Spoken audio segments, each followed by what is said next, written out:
नमस्कार, मी Vidyashree. Cook with Vidyashree चॅनलवर तुमचं मनापासून खूप खूप स्वागत आहे.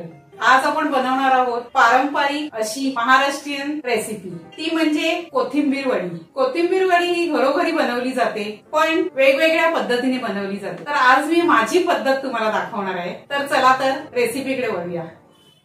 कोथिंबीरीची मोठी जुडी घेतली आणि तिची मुळं कापून निवडून घेतलीये. त्यानंतर धुतली स्वच्छ आणि एका पेपरवर सुकायला टाकली. आणि ही बघा अशी एकदम थोडं पण पाणी नको, अशी एकदम सुकवून घ्यायची. पाणी असेल तर कापायला नाही होत, म्हणून सुकवून घ्यायची. चला तर आता ह्याला कापून घेऊया. थोडी अशी कोथिंबीर घ्यायची, ह्याच्यावर एकावर एक ठेवायची. एकदम बारीक पण नाही कापायची, पण थोडी जाडसर अशी कापून घ्यायची. कोथिंबीर वडीसाठी लागणारं साहित्य या पेल्याने मी घेतलंय. तुम्ही कोणत्याही प्रमाणासाठी भांड घ्या. 2 पेले चण्याचं पीठ घेतलंय, अर्धा पेला तांदळाचं पीठ घेतलंय, अर्धा पेला शेंगदाण्याचं कूट घेतलंय. खूप बारीक नाही केले, थोडे दरदरेच आहेत. तसंच पाव पेला दही घेतलंय, पाव पेला तीळ घेतलेत, परत 1 चमचा राई, जिरं, हळद, लाल तिखट आणि हा लसूण, आलं आणि मिरची यांचा ठेचा घेतलाय. तसंच हिंग घेतलंय. तेल लागणार आहे फोडणीसाठी 2 चमचे. चवीपुरतं मीठ टाकायचंय आणि ही ढेर सारी कोथिंबीर कापून घेतलीये. चला तर आता कोथिंबीर वडीसाठी मिश्रण तयार करूया. पातेलं घेऊया, त्याच्यामध्ये चण्याचं पीठ टाकूया. हे 2 कप चण्याचं पीठ आहे. वडी कुरकुरीत होण्यासाठी तांदळाचं पीठ अर्धा कप आहे, ते टाकूया त्याच्यामध्ये. नंतर दही टाकूया, त्यानंतर हळद टाकूया. ही 1 चमचा हळद आहे. लाल तिखट टाकूया आणि चवीपुरतं मीठ टाकायचं. 2 पेले चण्याचं पीठ घेतलं होतं, तर आता 4 पेले पाणी टाकायचं ह्याच्यामध्ये. प्रथम आपण 2 पेले टाकून घेऊया आणि नंतर 2 पेले टाकायचे. हे मिश्रण विस्कच्या साहाय्याने घोळून घ्यायचं. गुठळ्या झटकन मोडल्या जातात. आधी पीठ चाळून घेतलं होतं, त्यामुळे अर्ध्या अधिक गुठळ्या पहिल्याच चाळल्यामुळे मोडल्या गेल्या होत्या. तुम्ही पीठ चाळून घ्या. आता राहिलेले 2 पेले टाकून घ्यायचे. हे मिश्रण तयार झालंय. आता आपण कोथिंबीर वडी करायला सुरुवात करूया. कोथिंबीर वडीची फोडणी तयार करायच्या अगोदर आपण ह्या ताटाला ग्रीस करून घेऊया, म्हणजे जेव्हा तयार होईल तेव्हा लगेचच टाकायला सोपं पडेल.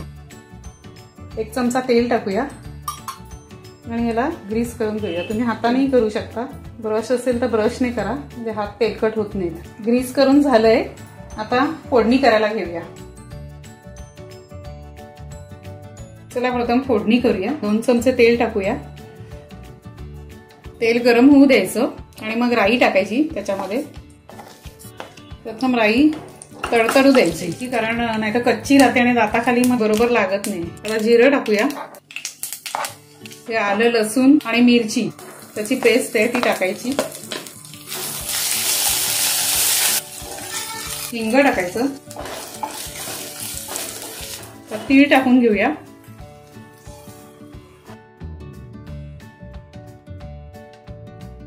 शेंगदाणे टाकायचे. थोडे क्रश केलेले आहेत आणि अगोदर थोडे भाजलेले पण आहेत, त्यामुळे आता जास्त भाजायची गरज नाही. आता ह्याच्यावर ही कोथिंबीर टाकून घेऊया. कोथिंबीर याच्यावर परतवल्यामुळे आळून जाते आणि या सगळ्या मिश्रणामध्ये मिक्स झाल्यामुळे त्याची चव चांगली येते. हे सगळं करत असताना गॅस मंद ठेवायचा.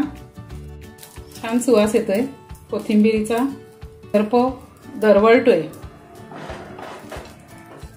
झाली कोथिंबीर याच्यावर परतली गेलीये. सगळं मिश्रण कसं छान एकत्र झालंय. आता आपण हा घोळ टाकून घेऊया.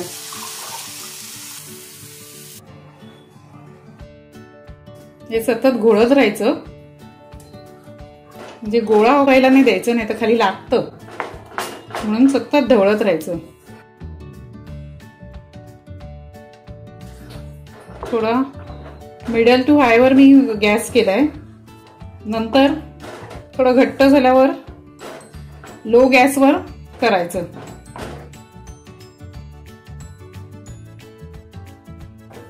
मिश्रण बघा कसं छान झालंय. गोळा आता फिरतोय. सगळं पीठ कढईपासून सुटलंय. आणि गोळा बघा कसा फिरतोय. असं झाल्यावरच थापायला घ्यायचं. जर असं कढईपासून असं जर सुटलं नाही तर करत राहायचं. चला आता तयार झाले. गॅस बंद करूया आणि ते ग्रीस लावलेल्या थाळीवर काढून घेऊया.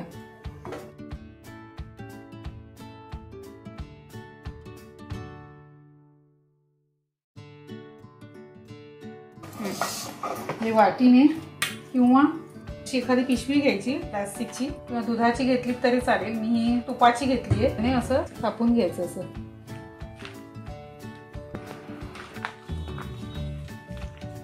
थोडं थंड होत आलं की हाताने थापून घ्यायच्या. समप्रमाणात थापल्या जातात. पण आता काही गरम नाहीये.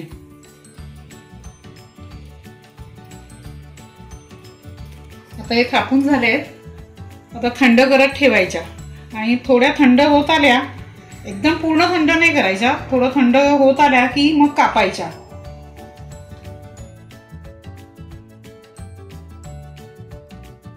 चला आता थंड झालीये थोडी, एकदम थंड होऊ द्यायची नाही.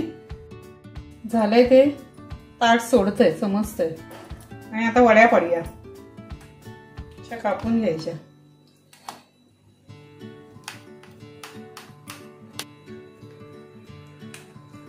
मोठ्या मोठ्याच वड्या पाडायच्या म्हणजे छान दिसतात त्या.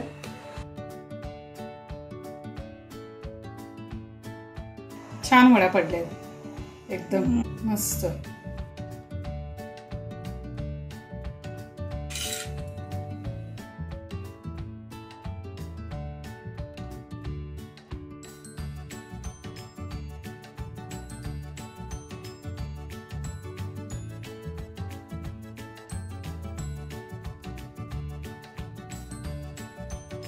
चला तर ह्याला शॅलो फ्राय आणि डीप फ्राय करून घेऊया. दोन्ही प्रकारे तुम्ही ही वडी तळून खाऊ शकता. पॅन तापलाय, थोडं तेल टाकून घेऊया. जास्त तेल टाकायचं नाही. नाही भाजला तरी काही लोक कच्च्या पण हे करतात, कच्च्या पण खातात. वाफवलेल्या असतात ना, त्याला फोडणी द्यायची. जसं अळू वडीला वगैरे देतात, कोथिंबीर वडीला फोडणी द्यायची आणि तशा अशाच पण खाऊ शकता तुम्ही. थोडं पलटून बघूया. भोवताली असं तेल टाकायचं. थोड्या तेलावर छान भाजले जातात. शॅलो फ्राय करायला जास्त तेल लागत नाही आणि फक्त चारी बाजूने भाजायला लागतात. खूप छान लागतात शॅलो फ्राय. हे बघा कशा छान झालेत. शॅलो फ्राय पण तुम्ही असं करू शकता. जर तेलाचं तुम्हाला जर जास्त खायचं नसेल तर अशा लाल होईपर्यंत भाजायच्या आणि सगळ्या कडेने पण भाजून घ्यायच्या अशा उभ्या करून. तर आता काढूया.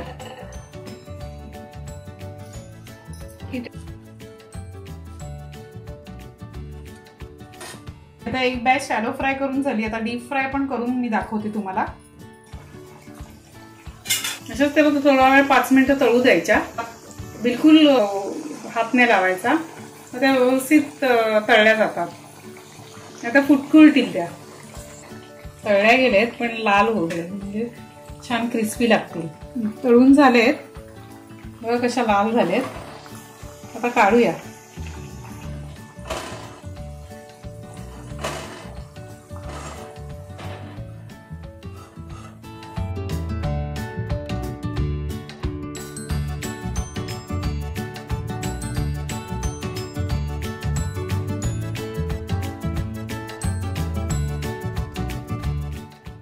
महाराष्ट्राची लोकप्रिय अशी कोथिंबीर वडी तयार झाली आहे.